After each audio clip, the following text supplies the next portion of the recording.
অহাকালিৰ পৰা আমাৰ ইলেক্ট্ৰিচিটি ঘৰুৱা গ্ৰাহকসকলৰ প্ৰতি ইউনিটত অহাকালিৰ পৰা ইলেক্ট্ৰিচিটিৰ দাম 1 টকাকৈ কমিব বাজেটত আমি ঘোষণা কৰিছিলো যে মে মাহৰ পৰা প্ৰতি ইউনিটতে 1 টকাকৈ দাম কমিব অহাকালিৰ পৰা দাম কমিলেও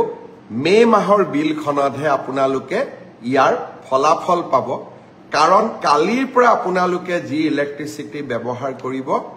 তাৰ দাম আমি 1 টকাকৈ প্ৰতি ইউনিটত কম কৈ লম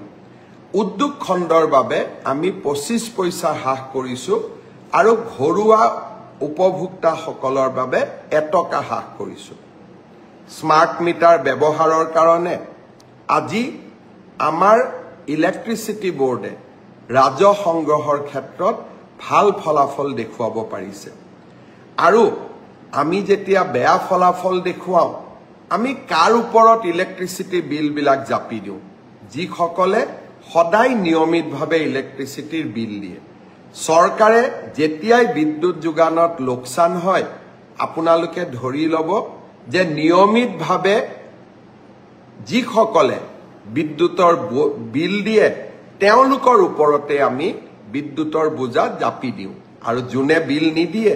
তেওঁলোকে নিদিয়াকৈ থাকি যায় ৰাজ্যখনৰ 30 লাখ গ্ৰাহকে আজি স্মাৰ্ট মিটাৰ গ্ৰহণ কৰাৰ বাবে ৰাজহ বৃদ্ধি পাইছে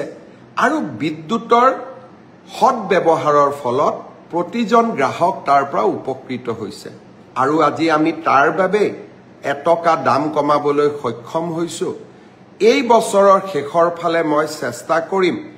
আৰু 1 টকা আৰু যদি 1 টকা নোৱাৰো অন্তত 50 পইচা আমাৰ দৰিদ্ৰ আৰু মধ্যবিত্ত গ্ৰাহকসকলৰ বাবে হ্ৰাস কৰাৰ বাবে আমি আৰু এটা প্ৰচেষ্টা লম